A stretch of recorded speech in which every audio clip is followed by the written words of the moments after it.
Voilà. Tu vois maintenant, normalement, pour fixer un modèle, le problème est qu'il faut d'abord déterminer un donné qui est approprié d'abord. Et puis, tu vas voir maintenant, et qu'à donner nous, quels sont les facteurs, surtout les différents facteurs, tu détermines les différents facteurs. Donc ici, toi, tu as 5 facteurs, ou bien? Donc, premièrement, d'abord, il y a action follow bégega, il y a facteurs minimum be mesurer directement, il faut le dessiner interface, il faut le dessiner follow quoi. Parce que toi, tu as des variables, major variable, au lieu mais facteur minimum latent variable direct là, il faut le lier en follow. C'est comme il faut le exécuter follow. Ni a ici ça au modèle fixé l'endo. Donc en ce moment, il y a modification de données d'amna là quoi. Voilà, donc c'est pourquoi ambina ega modèle là c'est ça ambina essayer ka ni modèle sugule ci follow ni ega relation ani lien be ou ni ñoŋon ci follow ka essayer ka o don follow naga soro u bi se ka exécuter ñoŋ fe ou bien nous ti se ka exécuter ñoŋ fe quoi. Voilà, c'est pourquoi ni modèle dessiné follow ka o blind follow. Donc amena ni modèle ñoŋon ale ci ni ega facteur ou ane ka variable exemple les 600 ka essayer ko fixer follow ka a fixer les règles ou ni fait belaje en ce moment on va voir maintenant si même si on collecte d'autres données si on peut exécuter le même modèle quoi. Très bien, donc je vais effacer ça d'abord.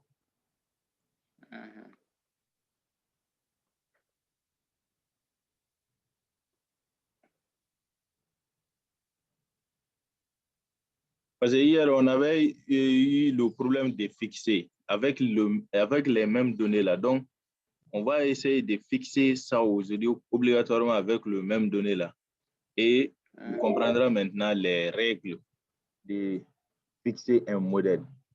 Donc, pour faciliter directement, tu as déjà latent variable. Donc, tu vas cliquer sur ce icône là qui va dessiner directement latent variable et en même temps les indicateurs quoi.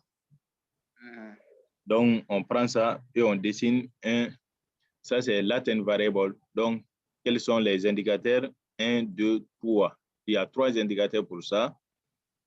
Il y a encore 1, 2, 3. Voilà. Latent variable 1, 2, 3. Et maintenant, ici, latent variable 1, 2, 3. Et enfin, latent variable 1, 2, 3. Donc, on va les ranger. Toi, tu vas là-bas, toi, tu vas ici. Donc, je vais essayer de ranger ces choses-là d'abord. Select this one. 1, 2, 3, 4, 5, 6.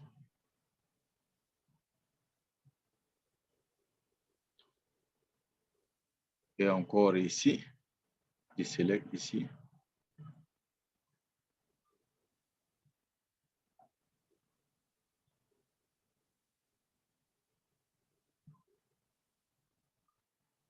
Donc, c'est comme si on va dessiner tout simplement major construct seulement. On ne va pas toucher d'abord à structure construct. Je select. Puis je prends ça encore.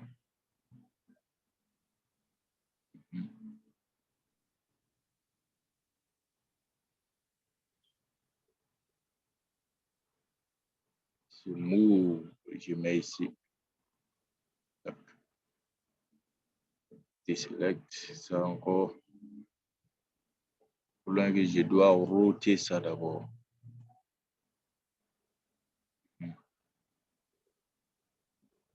Ça. 1, 2, 3.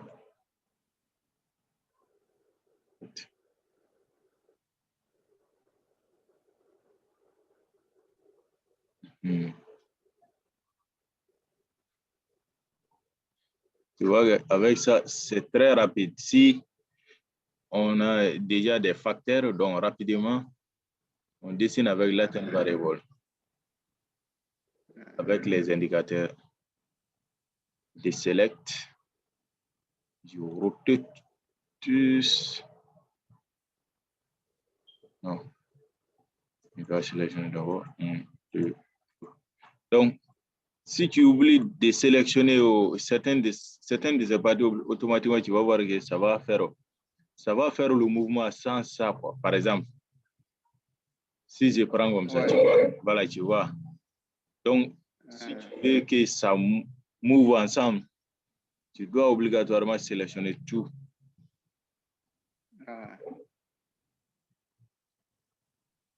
Bien.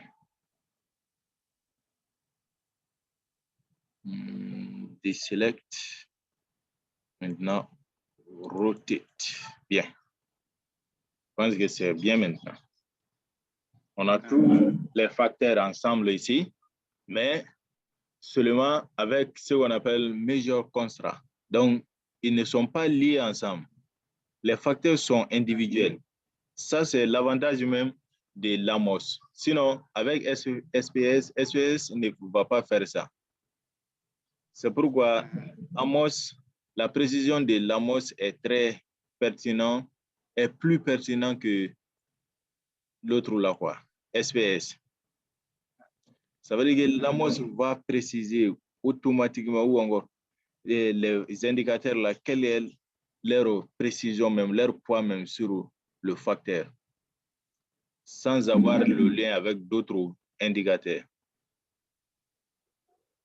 Bien. Donc, on a dessiné le modèle. On va mettre les variables maintenant.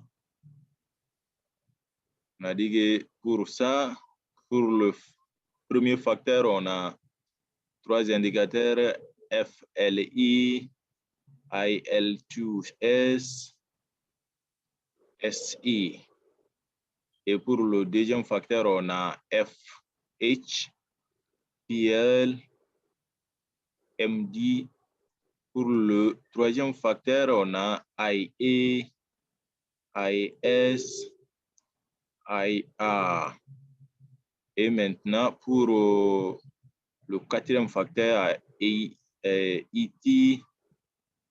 SE, et PIS. Donc, pour le cinquième facteur, on a PEU, PU, et maintenant PI. On a fini avec les indicateurs. Donc, ce qu'on va faire, je ne vais pas me déranger encore en nommant les facteurs d'abord, comme c'est un exemple. Je vais directement nommer les variables qui ne sont pas observées. Est-ce que tu vois? Donc, je vais nommer automatiquement. Tu vois maintenant, automatiquement, on a 5 facteurs. Et les variables,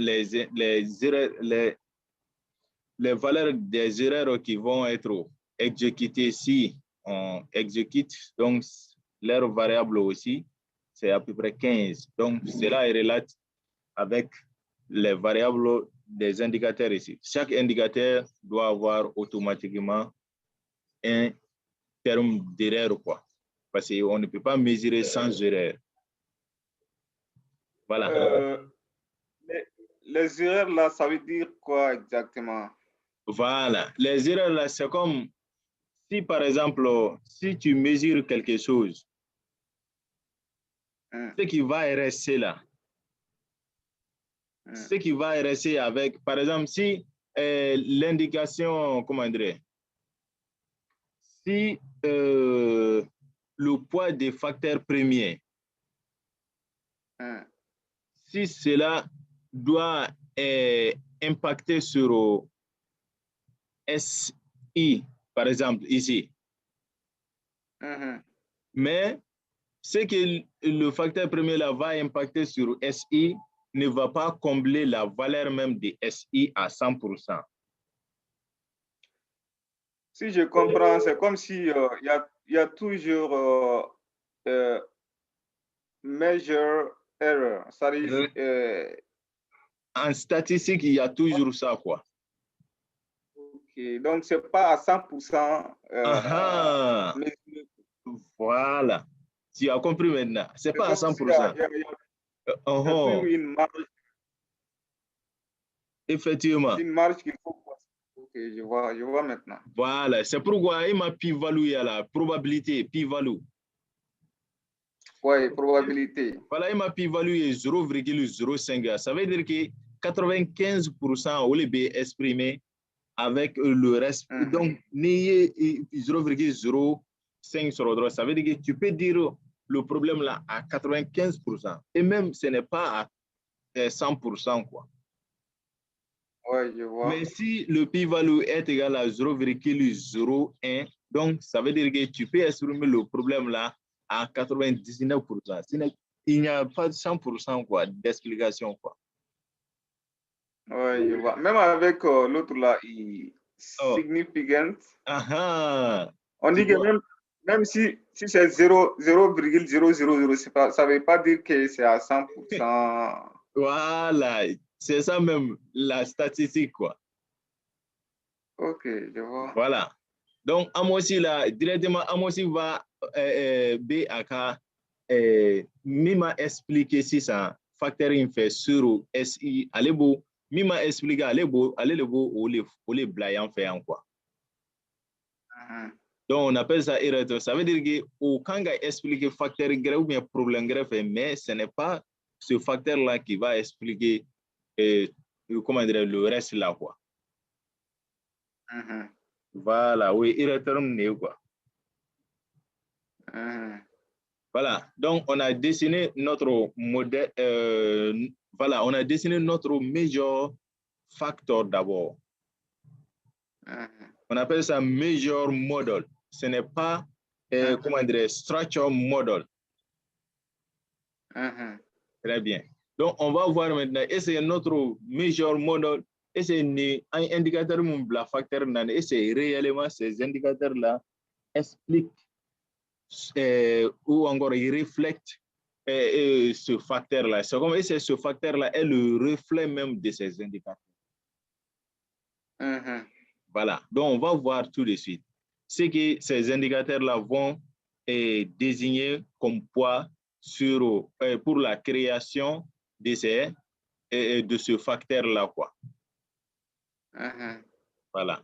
Donc, automatiquement, je vais dans, comment dire, run. Donc, je vais dire, je viens d'abord ici pour cocher les parties que j'ai besoin. Donc, on n'a pas, je pense qu'on n'a pas de missing value, donc on n'est pas obligé de sélectionner ici. Mais si on avait des variables, des données manquantes, donc des valeurs manquantes, donc on allait prendre ça. Donc, si on n'a pas ça, on laisse ça. On vient dans output. Voilà, dans output, on a besoin de minimize, voilà. Minimization, history and standardized estimate. Et aussi, on a besoin de squared multiple correlation. Parce que A square, allez vous exprimer quoi? Le A square, c'est comme le pourcentage même que ces indicateurs-là vont exprimer sur le facteur-là, quoi. C'est ça. Donc, c'est à partir de là-bas qu'on aura des corrélations de ces facteurs aussi. Donc, on prend aussi modification index. OK. Et on continue. Maintenant, on va prendre calculate estimate pour voir. Voilà, tu vois, il est en train de nous réclamer quelque chose. Kumeko, il dit ici, on a mis ces facteurs-là, mais on n'a désigné aucune relation. Tu vois maintenant. Donc, on dit que ce n'est pas un problème qu'il exécute. Tu vois, c'est exécuté. Mais tu vois que ce Tycoon-là n'est pas activé jusqu'à présent. Donc, ça veut dire que le modèle n'est pas fixé. Mais même si le modèle n'est pas fixé, peut-être il y a un petit problème seulement, sinon, ça allait. Sinon, et par exemple, si on regarde dans le tableau, voilà, tu vois qu'on a ici le tableau cette fois-ci. Mais hier, on n'avait même pas eu, comment dire, ce tableau-là. Ouais. Voilà, mais aujourd'hui, tu vois que, parce que hier, on avait oublié quelque chose qui était très important. C'était quoi? On n'avait pas fixé, contrôlé le poids des facteurs sur aucune de ces variables-là ici. Voilà, le 1 là. Le 1 là, ça veut dire que le constant, ça veut dire le point de départ même de ce que le facteur là va exprimer sur ce qu'on appelle ces variables là, quoi. Donc, obligatoirement, tu dois mettre 1 sur certaines de ces flèches-là pour que tu auras standardized value, regression weight. Parce que ni mot que regression weight, c'est à exprimer parce que constant à la fois. Mais comment on fait pour avoir ces uns-là? C'est très facile. Si par exemple, parce que moi, j'ai dessiné par exemple en utilisant this icon, ou bien. Hein? Ouais. Voilà, donc si tu utilises cet icon-là directement, cela va dessiner avec un automatiquement. OK. Mais si tu dessines en utilisant ces deux-là, par exemple, tu as dessiné latent variable, après ça, tu as dessiné observed variable, enough measure variable. Donc, you dessiné fana. Et après, tu as pris, comment dire, la flèche là pour lier. Donc, en ce moment, tu es obligé de mettre, par exemple, si tu prends ça, tu as ça, un exemple ici, et tu as dessiné ça ici, comme ça, encore comme ça.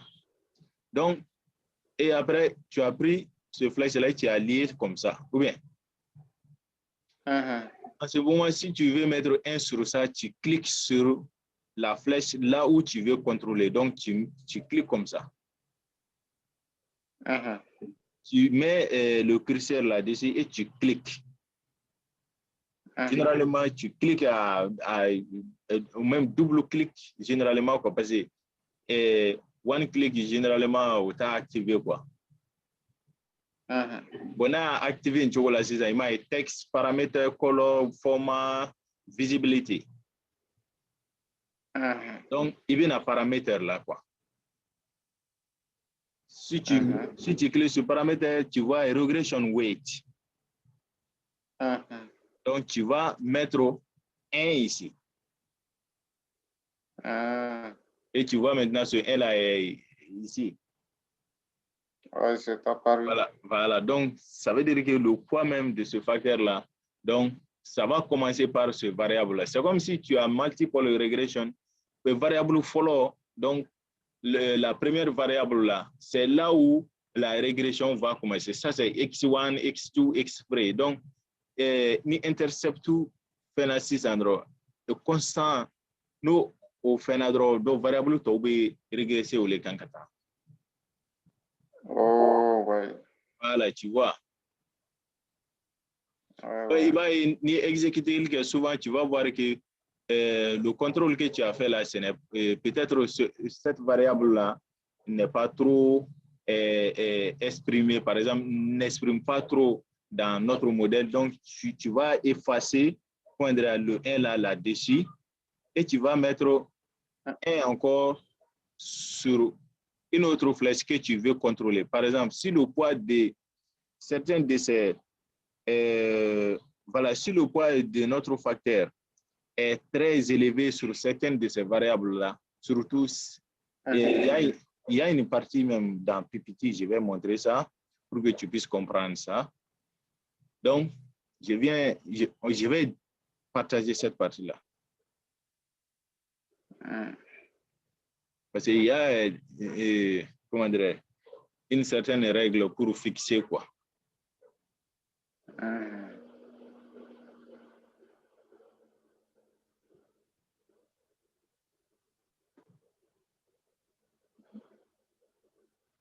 Donc, OK. Ici, PPT, très bien. Donc, pour fixer un modèle, allô?